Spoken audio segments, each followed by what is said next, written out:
4.5 साल हो गए लोग उਡੀਕਦੇ ਸੀ ਜਿਹੜਾ केजरीवाल ਕਹਿੰਦਾ ਸੀ पंजाब मेरी धरती है मां पंजाब की धरती ਨੂੰ ਭੁੱਲੇ ਬੈਠੀ। ਪਹਿਲਾਂ ਤਾਂ मैं एक गल की होर बधाई दिना आपदे दोवें वीरां ਨੂੰ भगवंत मान जी ਨੂੰ ते अपने ਨੂੰ दूजे ਨੂੰ अपने LOP साहब ਨੂੰ हरपाल चीमा साहब ਨੂੰ। ਅੱਜ थोड़ी करीमा करामा तो बड़िया लाइया सी, अज लिशकते जरूर थी स्टेज मैनू पसंद मैनू चंगा लग्या, मगर उन्होंने फिर भी चंगा लग्या जिन्होंने लगना चाहिए। कहते ना तेरी वेखण वाली अख नहीं तदे तेनू लभदा कख नहीं। वो जिन्हें वेखना चाहिए सी उन्होंने फिर नहीं चंगे लगे। मैंने तो बहुत सोहने लगते मेरे वीर को, मगर वो फिर हले चेहरा लभदा, वो चेहरा भी हले दसूगा किहड़ा चेहरा। मगर एक गल तो स्पष्ट है इन्हों की जी अज क्रीम लाई थी वो नहीं काम आई, वो नवी लाओ अगले गेड़े। तुसीं भुल गए होने, तुसीं SYL ते सवाल किया कई पत्रकारों ने अज तो 5 साल पहला कि केजरीवाल साहब ये दसो SYL बननी चाहिए कि नहीं बननी चाहिए, सीधा सी कि नहीं किया। ते पंजाब च उहदा जवाब सी कि SYL नहीं बननी चाहिए। ते 15 दिन बाद ही क्योंकि इतने काम चोणा का मुक गया, दिल्ली जाके सरकारी मीटिंग च ये जाके कहता कि SYL बननी चाहिए, उसका पानी दिल्ली नूं मिलना चाहिए। पंजाब च क्योंकि पहला ही तो बादल साहब ने 200 यूनिट माफ किए थे, तो नाल दे जिहड़े आपके ते करीमा शरीमा लाउंदे आ उन्होंने आख्या जो इतने आके 200 की गल की ना तो कख नहीं बनना, अगे 8-10 भज गए, जो 2-4 रहिंदे MLA भी भज जाने। केजरीवाल साहब दिल्ली जो 200 यूनिट माफ है, जो 201 हो जाए तो फिर 200 माफ करके 1 यूनिट से लगूगी कि सारे ते लगूगी। पहला तो कहना मैं हैं करी जाई करी जाती हैं। एक गल तो है भावें केजरीवाल नूं नहीं भगवंत मान च सिख चेहरा नज़र आता, मगर वो वीर ने पूरी निभाती, उन्हें बड़ा कुछ किया इस तरह करके, मगर वो भाऊ फिर रब भी बैठे ना उत्ते उन्हें दस वो कहता जी 301 की पे माफ होगा, कहना नहीं नहीं नहीं फिर पूरा लगेगा। हुण उहदे नाल कहंदे जाके सर्किट आउ चित्रो चित्री हो गए कि तू सानू तारन आया सी कि साडा भोग पाउण आया। सब तो पहला तो मैं केजरीवाल साहब का ਵਧਾਈ देना चाहुंदा, नाले धन्नवाद करना चाहुंदा कि पंजाब चेते तो आया। 4.5 साल हो गए लोग उਡੀਕਦੇ ਸੀ ਜਿਹੜਾ केजरीवाल ਕਹਿੰਦਾ ਸੀ पंजाब मेरी धरती है मां पंजाब की धरती ਨੂੰ ਹੀ ਭੁੱਲੇ बैठे ਸੀ। मगर फिर कईयां ने सोचा कि अज केजरीवाल साहब का सडनली 4.5 साल बाद मोह क्यों जाग गया। हुण 2017 वाली गल तो नहीं ना रही, पंजाबी एक बारी विश्वासघात हो सकता, पंजाबी सियाणे पहला नालों बहुत वध हो गए, जिन्होंने हत्थ लग गए हुण वो समझ जाता सारी गल। और अज आए दिल्लीओ एक गल स्पष्ट कर गए, पहला तो पत्रकारां नूं वीरां नूं थोनू बधाई। देखो पत्रकार भाईचारा सारा ही तगड़ा है, मगर जिदन वो नटवर लाल की श्री अमृतसर साहब जॉइनिंग कराउणी सी विजय प्रताप की, उदण भी इस तरह छड्यंतर रचिया सी कि कोई पत्रकार सवाल ही ना पुछ सके, मैं आपदी गल करके पतली गली चों बाहर। तो अज साडे चंडीगढ़ वालियां नूं बधाई है भरा, साडे अमृतसर वालियां नूं, क्योंकि पहली प्रैस कानफ्रेंस ही 4.5 साल बाद नहीं अंदाजा लग्या। चंडीगढ़ वालियां ने घेराबंदी अज पूरी की सी, निकल अज भी चलिया सी। जे तुसीं 2-4 तगड़े ना रहिंदे कदे विचों कई उन्हां दे लीडर भी कई जानते भरा जानते जान की दे। देखो तुसीं कीदी तुसीं अपने लिए नहीं सवाल कर रहे, थोड़ी ड्यूटी एज डेमोक्रेसी के चौथे पावे लिए लोगों वास्ते सवाल करने, सच्चाई सामने लियाउणी। और जिहड़ी दिल्ली ठगी वजदी है, हुण दिल्ली वाले आके इत्थे वो फिर ठगी मार जाण, वो काम तां नहीं ना चलना।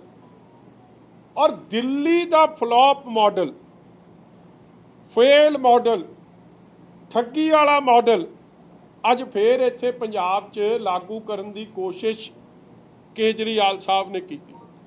पहला तो मैं एक गल दी होर बधाई दिना आपदे दोवें वीरां नूं, भगवंत मान जी नूं ते अपने नूं दूजे नूं अपने LOP साहब नूं, हरपाल चीमा साहब नूं। अज तुसीं करीमा करामा तो बड़िया लाइया सी, अज लिशकते जरूर सी स्टेज, मैनूं पसंद, मैनूं चंगा लग्या, मगर उहनूं फिर नहीं चंगा लग्या जिन्हों लगना चाहिए सी। वो कहते ना तेरी वेखण वाली अख नहीं तदे तैनूं लभदा कख नहीं। वो जिन्हें वेखना चाहिए सी उहनूं फिर नहीं चंगे लगे। मैनूं तो बहुत सोहणे लगदे मेरे वीर तो में, मगर वो फिर हले चेहरा लभदा, वो चेहरा भी हले दसूगा किहड़ा चेहरा। मगर एक गल तो स्पष्ट है, इन्हां दी जिहड़ी अज क्रीम लाई सी वो नहीं काम आई, हुण नवीं लाओ अगले गेड़े लई, की पता फिर पसंद आ जाए। चलो वो गल भी छड्डो। देखो ठगी पंजाब नाल मारनी मैनूं हैरानगी हुंदी है। काम फिर वो शुरू हो गया। तुसीं भुल गए होणे, तुसीं SYL ते सवाल कीता सी कई पत्रकारां ने अज तो 5 साल पहलां कि केजरीवाल साहब ये दसो SYL बननी चाहिए कि नहीं बननी चाहिए, कीता सी कि नहीं कीता सी? ते पंजाब च उहदा जवाब सी कि SYL नहीं बननी चाहिए। ते 15 दिन बाद ही, क्योंकि इत्थे काम चोणां दा मुक गया, दिल्ली जाके सरकारी मीटिंग च ये जाके कहता कि SYL बननी चाहिए, उहदा पानी दिल्ली नूं मिलना चाहिए।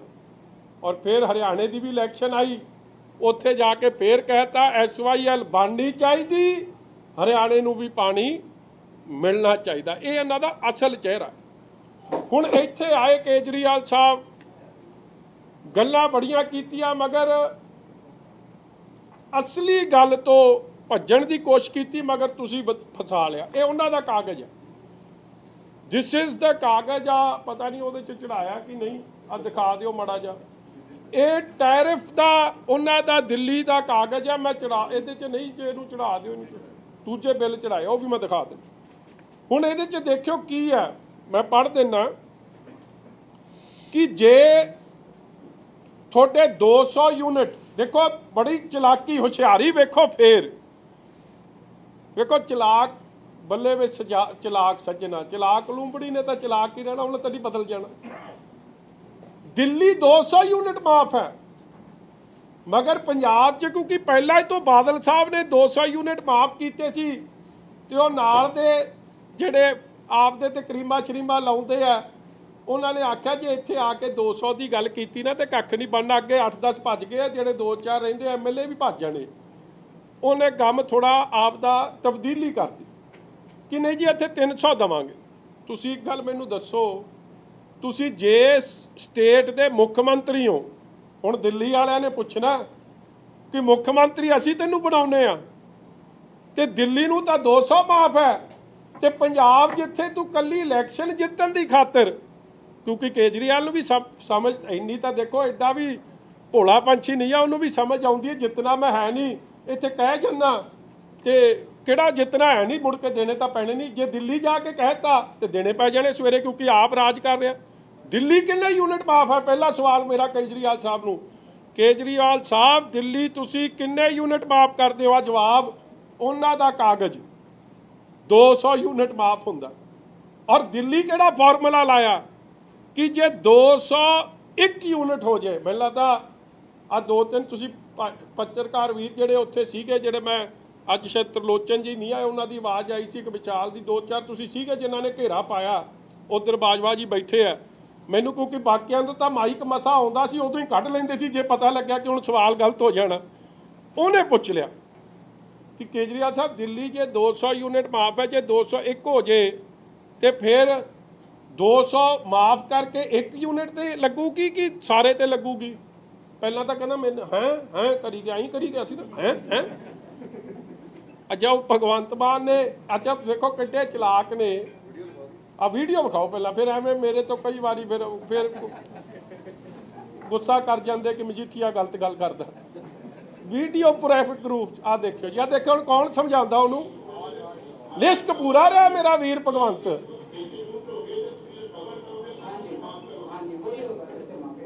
नहीं नहीं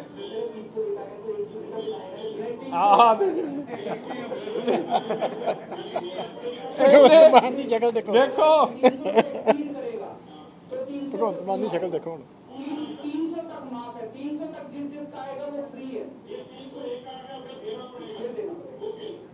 आ देखो एक गल तो है, भावें केजरीवाल नूं नहीं भगवंत मान च सिख चेहरा नजर आउंदा, मगर ओ वीर ने पूरी निभाती। उन्हें बड़ा कुछ किया इस तरह करके, मगर वो भाऊ फिर रब भी बैठे ना उत्ते।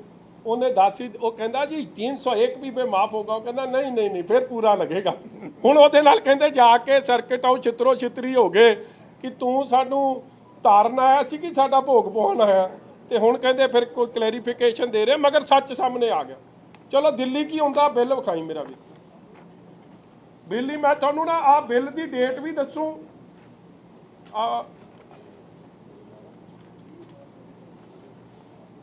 दो बिल ने जी, मैं एक उत्थे है टाटा पावर, एक उत्थे है BSEC पावर, 3-4 कंपनियां ने इन्हां दियां।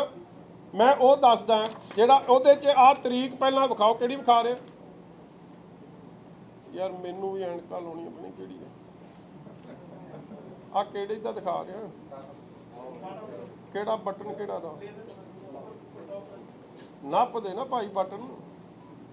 आ वेखियो इत्थे, आ थल्ले लिया, आ जिथे लिखिया जी आ डेट पहला तो विखा, इत्थे आ डेट लिखी है, आ कागज़ आपां सही फड़िया जी। मैनू ना उतों इन्नी दूरों कित्थे यार, आ नेड़े करना, डेट विखा, डेट आ डेट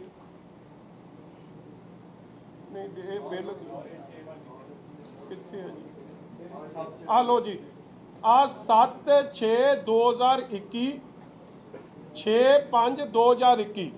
मैं तुहानू ताज़ा बिल विखा रहा, कोई पुराना बिल नहीं विखा रहा। ਇਹਦੇ 'ਚ आ बिल देखो, ਇਹਦਾ टोटल आ तुसी ना एक तीजा बिल चढ़ा लिया, मैं दो बिल ही तुहानू कहे आ दूजा विखा, ये तुसी तीजा खोल लिया, फिर मैनू लभना पैना जी। आ वाला आ खोल इनू चंगी तरह,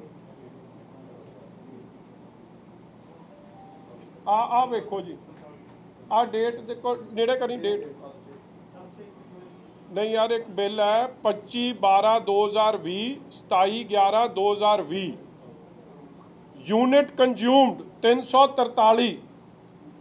ਇਹਦੇ 'ਚ बिल जद तक तो 200 यूनिट सी तद तक तो कुछ नहीं, जे 200 तो वध चले गया तो ਇਹਦਾ ਬੰਦੇ ਦਾ बिल आया 1821 पर यूनिट 5 रुपए 30 पैसे। ये बिल नू रेट लग्या जिहड़ा मैं तुहानू विखाउणा चाह रहा कि उहनू 200 यूनिट नहीं, फिर उहनू 343 यूनिट जिहड़े वरते आ उत्ते सारे ते बिल आ गया, ते 5 रुपए 30 पैसे उहदा बिल बनया। तू दूजा खोल लिया, आ खोलिया हुण तू जे आ बिल आ सी जी, आही सी, आ सी, हाँ आ वेख लो जी, ते तरीक विखा पहला, आ तरीक आ गई जी 20/12/20 और 27/11/20 आ गया। इहदा अगे चलो, आ टोटल यूनिट कंज्यूम्ड आ गया, यूनिट कंज्यूम 343 उत्ते करी आ लिया 343 यूनिट कंज्यूम्ड। आ थल्ले विखायो जी, आ थल्ले पूरा बिल आ दे, इहदा टोटल विखायो इत्थे, आ 530 रुपए पर यूनिट हो गया, बिल आ गया 1821। आ दूजा बिल है जी, आ दूजा बिल है जी, वो तो उतों भी ताज़ा है। बिल डेट है 11/12/2020 और ये जिहड़ा टोटल बिल आया है, क्योंकि उन्हें टोटल यूनिट्स कंज्यूम कर ले 472, ਉਹਦਾ बिल आ गया जी 2819 रुपये। मैं दोवें बिलों की कॉपी दे रहा, कोई ताज़ी गल कर रहा कि जे 200 यूनिट तो वध कोई कंज्यूम कर दूँ तो उन्होंने बिल पूरा लग जू। मतलब कि पंजाब के लोगों को एक गल समझ आ जानी चाहिए कि केजरीवाल साहब आए और ये दसती कि जे किते झाड़ू नूं वोट पै गई ਤੇ ਹਲੇ ਤਾਂ ਕੁਝ ਮਾਫ ਹੋਈ ਜਾਣਾ, ਹੁਣ ਪੂਰਾ ਹੀ ਬਿੱਲ ਲੱਗੂ। ਜਿਵੇਂ ਦਿੱਲੀ ਵਾਲਿਆਂ ਦਾ ਕਚੁੰਬੜ ਕੱਢਦੇ ਉਸ ਤਰ੍ਹਾਂ ਪੰਜਾਬ ਵਾਲਿਆਂ ਦਾ ਵੀ ਕੱਢਾਂਗੇ ਕਿ ਮਾਫੀ ਕੋਈ ਨਹੀਂ। ਅੱਜ ਇਹ ਸਪਸ਼ਟ ਕਰਕੇ ਗਏ ਆ। ਨਹੀਂ ਤਾਂ ਪੰਜਾਬ 'ਚ ਜੋ ਬਾਦਲ ਸਾਹਿਬ ਨੇ ਸ਼ੁਰੂ ਕੀਤਾ ਸੀ, SC BC economically weaker section, ਸਪਸ਼ਟ ਸੀ ਕਿ 200 ਯੂਨਿਟ ਮਾਫ ਹੈ। ਉਸ ਤੋਂ ਬਾਅਦ ਜੋ ਬਿੱਲ ਲੱਗੂਗਾ ਉਹੀ, ਉਹਦੇ ਤੇ ਭਾਵੇਂ ਤੁਸੀਂ 200 ਤੋਂ ਬਾਅਦ 200 ਕੰਜ਼ਿਊਮ ਕਰੋ, ਸਿਰਫ 200 ਤੇ ਲੱਗੂਗਾ। ਮਗਰ ਦਿੱਲੀ ਵਾਲੇ ਮਾਡਲ 'ਚ ਜੇ 450 ਕੰਜ਼ਿਊਮ ਕਰ ਲਿਆ ਤੇ 450 ਦਾ ਮਿਲੂ, 200 ਦੀ ਮਾਫੀ, ਜ਼ੀਰੋ। ਇਹ ਦਿੱਲੀ ਦਾ ਮਾਡਲ ਹੈ। ਫਿਰ ਅਗਲੀ ਗੱਲ ਵੇਖੋ, ਮੈਂ ਇੱਕ ਕੰਪੈਰੀਜ਼ਨ ਚਾਰਟ ਲੈ ਕੇ ਆਇਆ ਇੱਥੇ ਕਿ ਸਾਰਾ ਕੁਝ ਪੰਜਾਬ 'ਚ। ਫਿਰ ਇੱਕ ਸਵਾਲ ਤੁਹਾਡੇ ਸੱਜਣ ਨੇ ਇੱਕ ਨੇ ਕੀਤਾ ਕਿ ਜੀ ਕਿਸਾਨਾਂ ਦੀ ਕੀ ਸਬਸਿਡੀ ਆ। ਵੇਖੋ ਇੱਕ ਗੱਲ ਬੜੀ ਕਲੀਅਰ ਹੋ ਜਾਂਦੀ ਹੈ ਸਰਕਾਰਾਂ ਦੀ ਕਿ ਉਹਨਾਂ ਦਾ ਸਬਸਿਡੀ ਬਿੱਲ ਸਾਲ ਦਾ ਕੀ ਆ। ਵਿਚ ਸਟੇਟ ਗਵਰਨਮੈਂਟ ਸਬਸਿਡਾਈਜ਼ਸ ਆਪਣੇ ਲੋਕਾਂ ਨੂੰ ਸਭ ਤੋਂ ਵੱਧ।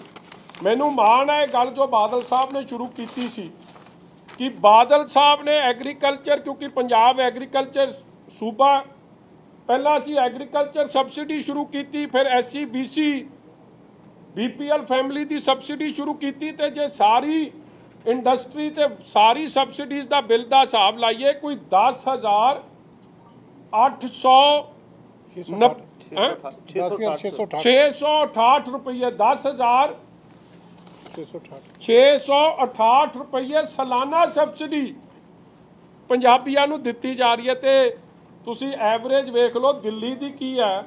ਆ ਮੈਂ ਕੱਢੀ ਆ, RTI ਦੇ ਥਰੂ ਕੱਢ ਕੇ ਲਿਆਇਆ। ਦਿੱਲੀ ਨੇ 6 ਸਾਲਾਂ 'ਚ ਉਹ 13-14 'ਚ 62 ਕਰੋੜ, 621 ਕਰੋੜ, 14-15 'ਚ 301 ਕਰੋੜ, 15-16 'ਚ 1427 ਕਰੋੜ, 16-17 'ਚ 1277 ਕਰੋੜ, 17-18 'ਚ 1276 ਕਰੋੜ, 18-19 'ਚ 1691 ਕਰੋੜ। ਔਰ ਜੇ ਇਹਦਾ ਟੋਟਲ ਜੋਰ ਲਾਈਏ ਇਹਨਾਂ ਦਾ 6 ਸਾਲਾਂ ਦਾ, ਇਹਨਾਂ ਨੇ 6595 ਕਰੋੜ 6595 ਕਰੋੜ ਰੁਪਈਆ ਕੁੱਲ ਸਬਸਿਡੀ ਦਿੱਤੀ ਆ। ਇਹਦਾ ਮਤਲਬ ਕੀ ਨਿਕਲਿਆ ਕਿ ਦਿੱਲੀ 'ਚ ਐਵਰੇਜ 1100, ਐਵਰੇਜ ਸਾਲਾਨਾ 1100 ਕਰੋੜ ਦੀ ਸਬਸਿਡੀ ਦੇ ਰਹੀ ਹੈ, ਜਿਹੜਾ ਇੱਕ ਮਹੀਨੇ 'ਚ ਪੰਜਾਬ 'ਚ ਅੱਜ ਦੀ ਨਹੀਂ ਬਾਦਲ ਸਾਹਿਬ ਵੇਲੇ ਤੋਂ ਦਿੱਤੀ ਜਾਂਦੀ ਸੀ। ਔਰ ਜੇ ਮੈਂ ਟਿਊਬਵੈੱਲਾਂ ਦਾ ਤੇ ਬਾਕੀ ਸਬਸਿਡੀ ਦਾ ਕੁੱਲ ਜੋੜ ਲਾਵਾਂ 1997 ਤੋਂ ਹੁਣ ਤੱਕ, ਕੋਈ 90,000 ਤੋਂ 1 ਲੱਖ ਕਰੋੜ ਦੀ ਸਬਸਿਡੀ ਪੰਜਾਬ ਦੇ ਖਜ਼ਾਨੇ 'ਚੋਂ ਪੰਜਾਬ ਦੇ ਲੋਕਾਂ ਦੇ ਭਲੇ ਲਈ ਜਾ ਚੁੱਕੀ ਹੈ। ਜਦਕਿ ਕੇਜਰੀਵਾਲ ਸਾਹਿਬ ਦਾ ਜੋਰ ਲਾਓ 6 ਸਾਲਾਂ ਦਾ ਤੇ 6500 ਕਰੋੜ ਵੀ ਨਹੀਂ ਬਣ ਰਿਹਾ। ਕਹਿਣ ਦਾ ਭਾਵ that you cannot fool the people like this। ਤੁਸੀਂ ਆਏ ਹੋ, ਜੀ ਆਇਆਂ ਨੂੰ ਤੁਹਾਡਾ ਹੱਕ ਹੈ, ਤੁਸੀਂ ਆ ਸਕਦੇ ਹੋ, ਫ੍ਰੀ ਕੰਟਰੀ ਹੈ। ਮਗਰ ਬਾਰ-ਬਾਰ ਲੋਕਾਂ ਨੂੰ ਝੂਠ ਬੋਲ ਕੇ, ਲੋਕਾਂ ਨੂੰ ਗੁੰਮਰਾਹ ਕਰਕੇ, ਉਹਨਾਂ ਨੂੰ ਚੀਟ ਕਰਨ ਵਾਸਤੇ ਆਓ ਤੇ ਉਹਦਾ ਪਰਦਾ ਫਾਸ਼ ਵੀ ਹੋਊਗਾ। ਔਰ ਦੂਜੀ ਗੱਲ, ਇੰਡਸਟਰੀਅਲ ਪਾਵਰ ਪੰਜਾਬ ਨਾਲੋਂ ਮਹਿੰਗੀ, ਕਮਰਸ਼ੀਅਲ ਪਾਵਰ ਪੰਜਾਬ ਨਾਲੋਂ ਮਹਿੰਗੀ, industrial medium scale, small scale, large scale, ਤਿੰਨੋਂ ਪੰਜਾਬ ਨਾਲੋਂ ਮਹਿੰਗੀਆਂ ਨੇ। ਅੱਜ ਕਿਸੇ ਨੇ ਸਵਾਲ ਪੁੱਛਿਆ ਕਿ ਐਗਰੀਕਲਚਰ ਦਾ ਉੱਥੇ ਕੀ ਹੈ, ਤੇ ਕੇਜਰੀਵਾਲ ਸਾਹਿਬ ਨੇ ਕਹਿਤਾ ਜੀ ਐਗਰੀਕਲਚਰ ਤਾਂ ਸ਼ਾਇਦ, ਪਹਿਲਾਂ ਤਾਂ ਕਿਹਾ ਮੈਨੂੰ ਪਤਾ ਨਹੀਂ, ਫਿਰ ਕਹਿਤਾ ਸ਼ਾਇਦ ਫ੍ਰੀ ਆ। ਆ ਲਓ, ਆ ਡਾਕੂਮੈਂਟ ਹੈ ਜੀ, ਆ ਤਾਜ਼ਾ ਡਾਕੂਮੈਂਟ ਹੈ, ਇਹਦੇ 'ਚ ਲਿਖਿਆ 1.5 ਰੁਪਏ ਪਰ ਕਿਲੋਵਾਟ। ਔਰ ਜੇ 1.5 ਰੁਪਏ ਪਰ ਕਿਲੋਵਾਟ ਉੱਥੇ ਫਾਰਮਰ ਕੋਈ ਜ਼ਿਆਦੇ ਨਹੀਂ, ਫਾਰਮਰ ਕੁੱਲ ਮੈਨੂੰ ਲੱਗਦਾ ਸਾਰੇ ਦਿੱਲੀ 'ਚ ਕਿੰਨੇ ਹੋਣੇ, ਖੇਤੀ ਤਾਂ ਕਰਦੇ ਨਹੀਂ, ਉੱਥੇ ਤਾਂ ਕਮਰਸ਼ੀਅਲ ਕੰਮ ਹੀ ਆ। ਜਿਹੜੀ ਸਭ ਤੋਂ ਵੱਧ ਕੰਮ ਹੈ ਉੱਥੇ ਕਮਰਸ਼ੀਅਲ, ਉਹਦੀ ਬਿਜਲੀ ਸਭ ਤੋਂ ਮਹਿੰਗੀ। ਜਿਹੜੀ ਨੂੰ ਸਭ ਤੋਂ ਵੱਧ ਸਬਸਿਡੀ ਚਾਹੀਦੀ ਸੀ ਦੁਕਾਨਦਾਰਾਂ ਨੂੰ, ਸਭ ਤੋਂ ਵੱਧ ਬੋਝ ਉੱਥੇ ਦੁਕਾਨਦਾਰਾਂ ਨੂੰ ਤੇ ਘਰ ਵਾਲਿਆਂ ਨੂੰ ਪਾਇਆ ਹੋਇਆ। ਔਰ ਜੇ ਇਹਦੇ ਹਿਸਾਬ ਨਾਲ ਨਾਰਮਲ ਮੋਟਰ ਇੱਕ 20 ਹਾਰਸ ਪਾਵਰ ਦੀ ਮੋਟਰ ਹੁੰਦੀ ਹੈ, ਇਹਨਾਂ ਦੇ ਫਿਕਸ ਚਾਰਜ ਹੀ 1875 ਰੁਪਈਏ ਤੇ ਫਿਕਸ ਚਾਰਜ ਲੈਣਗੇ ਜੇ ਇਹਨਾਂ ਦੀ ਸਰਕਾਰ ਬਣ ਗਈ ਪੰਜਾਬ 'ਚ। ਤੇ ਬਾਕੀ ਉਹਦੇ ਉੱਤੋਂ ਦੀ 1000-1500 ਰੁਪਏ ਮੋਟਰ ਦਾ ਬਿੱਲ ਇਹਨਾਂ ਨੂੰ ਭਰਨਾ ਪੈਣਾ ਜੇ ਇਹੀ ਰੇਟ। ਮੈਂ ਇਹਨਾਂ ਦਾ ਚਾਰਟ ਲੈ ਕੇ ਰੱਖਾਂ। ਕਹਿਣ ਦਾ ਭਾਵ ਕਿ ਨਾ ਐਗਰੀਕਲਚਰ ਨੂੰ 6 ਸਾਲ ਹੋ ਗਏ, ਇੱਕ ਵਾਰੀ ਵੀ ਇਹ ਮੁਫਤ ਕਰ ਸਕਦੇ ਸੀ, ਕੀਤੀ ਨਹੀਂ। ਕਿਸਾਨਾਂ ਪ੍ਰਤੀ ਕੀ ਸੋਚ ਰੱਖਦੇ ਆ, ਮਨਸ਼ਾ ਰੱਖਦੇ ਆ, ਇਹਨਾਂ ਦੇ ਦਿੱਲੀ ਦੇ ਡਾਕੂਮੈਂਟਸ ਕਲੀਅਰ ਕਰਦੇ ਆ। ਦੁਕਾਨਦਾਰਾਂ ਪ੍ਰਤੀ, ਇੰਡਸਟਰੀ ਪ੍ਰਤੀ, ਇਹਨਾਂ ਪ੍ਰਤੀ ਕੀ ਸੋਚ ਰੱਖਦੇ ਆ, ਇਹ ਗੱਲ ਸਪਸ਼ਟ ਹੁੰਦੀ ਆ। ਔਰ ਜਿਹੜੀ ਸਬਸਿਡੀ ਦੀ ਗੱਲ ਕਰਦੇ ਆ, ਵੇਖੋ ਤੁਸੀਂ ਲੋਕਾਂ ਦਾ ਮੂਰਖ ਬਣਾਓ ਪੰਜਾਬ, ਮਤਲਬ ਕਿ ਜਿਵੇਂ ਚੀਮਾ ਸਾਹਿਬ ਨੇ ਗੱਲ ਕੀਤੀ ਆ ਕਿ ਦਿੱਲੀ ਤਾਂ ਤੁਸੀਂ 200 ਯੂਨਿਟ ਮਾਫ ਕਰੋ, ਕਿਉਂਕਿ ਪੰਜਾਬ 'ਚ ਆਲਰੇਡੀ ਇਹ ਸਕੀਮ ਚੱਲਦੀ ਸੀ, ਤੁਹਾਨੂੰ ਕੁਝ ਵੱਧ ਦੇਣਾ ਦੱਸਣਾ ਪੈ ਗਿਆ ਤੇ 300 ਕਰਤੀ। ਮਗਰ ਜੇ ਦਿੱਲੀ 'ਚ ਬਾਹਰ ਫਿਰ ਮੀਟਰ ਦੇ ਬਾਹਰ ਮੈਨੂੰ ਲੱਗਦਾ ਬੰਦਾ ਵੀ ਭਰਤੀ ਕਰਕੇ ਰੱਖਣਾ ਪੈਣਾ। ਮਾਤਾ 280 ਦੇ ਨੇੜੇ ਪਹੁੰਚ ਗਿਆ, ਹੁਣ ਬੰਦ ਕਰ ਦੇ ਜੋ ਕੁਛ ਅੰਦਰ ਘਰ ਦੇ ਅੰਦਰ ਲਾਈਟ ਲੂਟ ਜਗਦੀ ਆ, ਕਿਉਂਕਿ ਜੇ 300 ਟੱਪ ਗਿਆ ਤੇ ਸਾਰਾ ਬਿੱਲ ਲੱਗ ਜਾਊ। ਮੈਨੂੰ ਲੱਗਦਾ ਕਿ ਬੰਦਾ ਨਾਲ ਰੱਖਣਾ ਪੈ ਗਿਆ, 2000 ਦਾ ਤਾਂ ਬੰਦਾ ਪੈ ਜਾਣਾ ਪਰ ਮਹੀਨੇ ਦਾ ਦੱਸਣ ਵਾਸਤੇ, ਕਿਉਂਕਿ ਪੱਕੀ ਦੂਰਬੀਨ ਲਾ ਕੇ ਰੱਖਣੀ ਪੈਣੀ ਹੈ। ਇਹ ਤਾਂ ਖਰਚੇ ਵਧਾਉਣ ਦਾ ਕੰਮ ਕਰ ਗਏ ਆ, ਘਟਾਉਣ ਦਾ ਕੋਈ ਨਹੀਂ ਕੰਮ ਕੀਤਾ। ਇਸ ਲਈ ਤਿਆਰੀ ਮੇਰੀ ਜਿੰਨੀ ਸੀ, ਕਿਉਂਕਿ ਔਰ ਇੱਕ ਗੱਲ ਸਪਸ਼ਟ ਹੋ ਗਈ, ਯਾਰ ਕਹਿਣਾ ਤਾਂ ਨਹੀਂ ਚਾਹੀਦਾ ਸ਼ਾਮ ਨੂੰ ਇਹਨਾਂ ਨੇ ਮੇਰੇ ਐਵੇਂ ਦਿਵਾਲੇ ਹੋ ਜਾਣਾ, ਮਗਰ ਪੰਜਾਬ ਵਾਲੇ ਕੀ ਬ੍ਰੇਨ ਡੈਡ ਹੋ ਗਏ ਆ ਕਿ ਇਹਨਾਂ ਦੀ ਸ਼ਕਲ ਨਹੀਂ ਚੰਗੀ, ਕਿ ਪੰਜਾਬ ਦੀ ਆਪ ਦੇ ਯੂਨਿਟ ਨੂੰ ਸਮਝ ਕੋਈ ਨਹੀਂ, ਕਿ ਉਹਨਾਂ 'ਚ ਕਾਬਲੀਅਤ ਕੋਈ ਨਹੀਂ, ਕਿ ਦਿੱਲੀ ਦਾ ਹੀ ਕੰਟਰੋਲ ਰਹਿਣਾ। ਹੁਣ ਰੌਲਾ ਤਾਂ ਪਿਛਲੀ ਇਲੈਕਸ਼ਨ 'ਚ ਵੀ ਇਹੀ ਸੀ ਕਿ ਸਾਨੂੰ ਦਿੱਲੀ ਵਾਲੇ ਨਹੀਂ ਚਲਾਉਣਗੇ, ਸਾਨੂੰ ਦੁਰਗੇਸ਼ ਪਾਠਕ ਤੇ ਸੰਜੇ ਸਿੰਘ ਨਹੀਂ ਚਲਾਉਣਗੇ। ਅੱਜ ਫੇਰ ਉਹੀ ਕਰਤੇ ਕਿ ਪੰਜਾਬੀਆਂ ਨੂੰ ਇੰਨੀ ਅਕਲ ਨਹੀਂ। ਇਹ ਦੱਸ ਕੇ ਗਿਆ ਅੱਜ ਕੇਜਰੀਵਾਲ ਕਿ ਪੰਜਾਬੀਓ, ਨਾ ਸਾਡੇ ਕੋਲ ਕੋਈ ਇਹੋ ਜਿਹਾ ਲੀਡਰ ਜਿਹੜਾ ਤੁਹਾਨੂੰ ਕੁਝ ਚੀਜ਼ ਦੇ ਸਕੇ, ਜਿਹੜਾ ਕੰਮ ਹੈ ਦਿੱਲੀ ਕਰੂ, ਮੇਰੇ ਤੋਂ ਕਾਬਿਲ ਕੋਈ ਹੈ ਨਹੀਂ। ਪੰਜਾਬ ਦਾ ਫੈਸਲਾ ਪੰਜਾਬ ਨਹੀਂ ਕਰੂ, ਪੰਜਾਬ ਦਾ ਫੈਸਲਾ ਫੇਰ ਨੌਨ ਪੰਜਾਬੀ ਕਰੂ। ਅੱਜ ਇਹ ਵੀ ਦੱਸ ਗਏ। ਇਹ ਹਾਲਾਤ ਜੋ ਬਣ ਰਹੇ ਆ, ਇੱਕ ਪਾਸੇ ਤਾਂ ਖੁਦ ਮੁਖਤਿਆਰੀ ਦੀ ਗੱਲ ਚੱਲਦੀ ਹੈ, ਪਾਵਰਸ ਟੂ ਦ ਸਟੇਟ ਦੀ ਗੱਲ ਚੱਲਦੀ ਹੈ, ਇੱਥੇ ਫੇਰ ਪਾਵਰ ਕੰਟਰੋਲ ਕਰਕੇ ਵਾਪਸ ਦਿੱਲੀ ਦਰਬਾਰ 'ਚ ਲਿਜਾਉਣ ਦੀ ਗੱਲ ਅੱਜ ਫੇਰ ਮੋਹਰ ਇਹ ਲਾ ਗਏ। ਤੁਹਾਡੇ ਕੋਈ ਸਵਾਲ ਜੀ? ਸੌਰੀ, ਇੱਕ ਮੈਂ ਤੁਹਾਨੂੰ ਇੱਕ ਹੋਰ RTI ਦੀ ਇੱਕ ਹੋਰ ਫਿਗਰ ਤੁਹਾਨੂੰ ਦੇ ਦਿਆਂ ਕਿ ਇੰਪਲੋਇਮੈਂਟ ਦੀ ਗੱਲ ਆ ਕੇਜਰੀਵਾਲ ਸਾਹਿਬ ਨੂੰ ਕਰਿਓ ਕਿ ਪਹਿਲਾਂ ਤਾਂ 6 ਸਾਲਾਂ 'ਚ ਤੁਸੀਂ ਇੱਕ ਵੀ ਪੰਜਾਬੀ ਮੰਤਰੀ ਆਪਦੇ ਨਾਲ ਨਹੀਂ ਰੱਖਿਆ, ਕਿ ਪੰਜਾਬੀਆਂ ਪ੍ਰਤੀ ਤੁਹਾਡਾ ਕਿੰਨਾ ਪਿਆਰ ਹੈ ਇਹ ਤੋਂ ਝਲਕਦਾ। ਔਰ ਜੋ ਮਾੜੀ ਜਰਨੈਲ ਸ਼ੋ ਨਾਲ ਕੀਤੀ, ਜਿਹਨੂੰ ਲੰਬੀ ਤੋਂ ਇਲੈਕਸ਼ਨ ਲੜਾਈ ਸੀ, ਉਹ ਵਿਚਾਰਾ ਆਪ ਹੀ ਦੱਸ ਗਿਆ ਉਹਦੇ ਨਾਲ ਕੀ ਕਰਕੇ ਕੀ ਗਏ ਆ। ਇਸ ਲਈ ਪੰਜਾਬੀਆਂ ਪ੍ਰਤੀ ਕੀ ਸੋਚ ਹੈ ਵੀ ਸਪਸ਼ਟ ਹੈ। ਔਰ ਇੰਪਲੋਇਮੈਂਟ ਦਾ RTI ਦੀ ਇਨਫੋਰਮੇਸ਼ਨ ਹੈ ਕਿ 16 'ਚ ਇਹਨਾਂ ਨੇ ਕਿੰਨਿਆਂ ਨੂੰ ਨੌਕਰੀ ਦਿੱਤੀ? ਕੈਪਟਨ ਨੇ ਤਾਂ ਘਰ ਘਰ ਦੇ ਦਿੱਤੀ ਨਾ, ਹੈ ਇਹ ਵੀ ਨਹੀਂ ਪਿੱਛੇ, ਨਹੀਂ ਲੈਤੇ ਦਿਲ ਆਈ ਆ। ਇਹਨੇ 102 ਬੰਦਿਆਂ ਨੂੰ ਦੇ ਦਿੱਤੀ। 17 'ਚ ਕਿੰਨਿਆਂ ਨੂੰ ਦੇ ਦਿੱਤੀ? ਪੁੱਛੋ, ਕੁਝ ਹਿਸਾਬ ਲਾ ਸਕਦੇ ਹੋ? 66 ਬੰਦਿਆਂ ਨੂੰ। 66 ਛੋਟਾ ਫਿਗਰ ਨਹੀਂ ਭਾਈ, 66 ਬੜੀ ਹੁੰਦੀ ਹੈ। 2018 'ਚ ਕਿੰਨੀ ਦੇ ਦਿੱਤੀ? 46 ਬੰਦਿਆਂ ਨੂੰ ਨੌਕਰੀ। 46 don't, it is not small figures. ਔਰ ਜਿਹੜਾ ਇਹ ਕਰਦੇ ਹੁੰਦੇ ਨਾ ਕਿ ਸਾਡਾ ਮਹੱਲਾ ਕਲੀਨਿਕ, ਹੁਣ ਨਹੀਂ ਗੱਲ ਕਰਦਾ ਮਹੱਲਾ ਕਲੀਨਿਕ, ਕੀਤੀ ਮਹੱਲਾ ਕਲੀਨਿਕ ਦਿੱਲੀ ਵਿੱਚ ਵੇਖੋ ਜੋ ਹਾਲ ਕੋਵਿਡ ਦਾ ਹੋਇਆ, ਮੁਹੱਲਾ ਕਲੀਨਿਕ ਦਾ ਉਹਨੂੰ ਕੱਢ ਹੀ ਦਿੱਤਾ ਆਪਦੀ ਸਕੀਮ ਤੋਂ ਬਾਹਰ। ਮੈਂ ਅੱਜ RTI ਕੱਢ ਕੇ ਲੈ ਕੇ ਆਇਆ, 470 ਮੁਹੱਲਾ ਕਲੀਨਿਕ ਕਹਿੰਦੇ ਅਸੀਂ ਬਣਾਏ ਸੀ, ਓਫੀਸ਼ੀਅਲ ਡਾਟਾ ਆ ਗਿਆ ਕਿ 280 ਬੰਦ ਹੋ ਗਏ। ਔਰ ਜੋ ਹਾਲ ਦਿੱਲੀ 'ਚ ਕੋਵਿਡ ਦੌਰਾਨ ਡੈਥ ਰੇਟ ਦਾ, ਆਕਸੀਜਨ ਨਹੀਂ ਮਿਲਣਾ, ਲੋਕਾਂ ਨੂੰ ICU ਬੈਡਸ ਨਹੀਂ ਮਿਲਣੇ, ਆਕਸੀਜਨ ਦੀ ਜੋ ਧਾਂਦਲੀ ਹੋਈ, ਕਿਉਂਕਿ ਫੇਲੀਅਰ ਸਾਹਮਣੇ ਨਿਕਲ ਕੇ ਆਇਆ। ਹੁਣ ਅੱਜ ਹੈਲਥ ਦੀ ਇਹ ਗੱਲ ਨਹੀਂ ਕਰ ਰਹੀ, ਇਸ ਲਈ ਕਈ ਚੀਜ਼ਾਂ ਸੀ, ਮਗਰ ਅੱਜ ਮੋਟੀ ਜੀ ਗੱਲ ਕੀਤੀ ਆ। ਹਾਂ, ਇੱਕ ਗੱਲ ਜ਼ਰੂਰ ਹੈ ਕਿ ਪ੍ਰਚਾਰ 'ਚ ਬੜਾ ਜ਼ੋਰ ਰੱਖਦੇ ਆ। ਬਜਟ ਮੈਂ ਇਹਨਾਂ ਦਾ ਕੱਢ ਰਿਹਾ ਸੀ, ਸਾਲਾਨਾ ਐਵਰੇਜ ਬਜਟ ਇਹਨਾਂ ਦਾ 100 ਕਰੋੜ ਦੇ ਨੇੜੇ ਤੇੜੇ ਆ, ਕਿ ਕੰਮ ਅਸੀਂ ਕੋਈ ਕਰਨਾ ਨਹੀਂ, ਮਗਰ ਮੋਦੀ ਸਾਹਿਬ ਵਾਂਗੂ ਧੂਆਂਧਾਰ ਪ੍ਰਚਾਰ ਕਰ ਦੇਣਾ ਕਰੀ ਕੰਮ, ਇਸ਼ਤਿਹਾਰਾਂ 'ਚ ਕੱਢ ਦੇਣਾ ਕੰਮ ਸਾਰਾ। ਜਿਵੇਂ ਮੇਕ ਇਨ ਇੰਡੀਆ ਪਾਉਣਾ, ਮੇਕ ਇਨ ਇੰਡੀਆ ਪਾਉਂਦੇ ਕੁਛ ਨਹੀਂ, ਮਗਰ ਪ੍ਰਚਾਰ ਮੇਕ ਇਨ ਇੰਡੀਆ। ਜਹਾਜ਼ ਵੀ ਬਾਹਰੋਂ ਬਣ ਕੇ ਆਇਆ, ਗੱਡੀ ਵੀ ਬਾਹਰ ਦੀ ਹੈ, ਕਲਮ ਵੀ ਬਾਹਰ ਦਾ, ਕੋਟ ਪੈਂਟ ਵੀ ਬਾਹਰ ਦਾ, ਮਗਰ ਮੇਕ ਇਨ ਇੰਡੀਆ। ਉਹੀ ਹਾਲ ਇਹਦਾ। ਇਹ ਵੀ ਹੈ ਤਾਂ ਉਹਨਾਂ ਦਾ ਹੀ ਚੇਲਾ ਨਾ, ਪਰ ਮੰਨੇ ਵੀ ਆ ਕਿ ਅਸੀਂ ਪੁਰਾਣਾ RSS ਭਾਈਚਾਰੇ ਨਾਲ ਪਰਿਵਾਰ ਨਾਲ ਸੰਬੰਧਿਤ ਆ। ਉਹੀ ਕੁਝ ਦੇਖਣ ਨੂੰ ਮਿਲ ਰਿਹਾ ਕਿ ਦੇਣਾ ਦੂਣਾ ਲੋਕਾਂ ਨੂੰ ਕੱਖ ਨਹੀਂ, ਘੋੜਾ ਨੱਪ ਕੇ ਰੱਖੋ, ਝੂਠ ਬੋਲੀ ਜਾਓ ਔਰ ਝੂਠ ਨਾਲ ਵੋਟਾਂ ਪਵਾ। ਹਾਂਜੀ, ਬਾਜਵਾ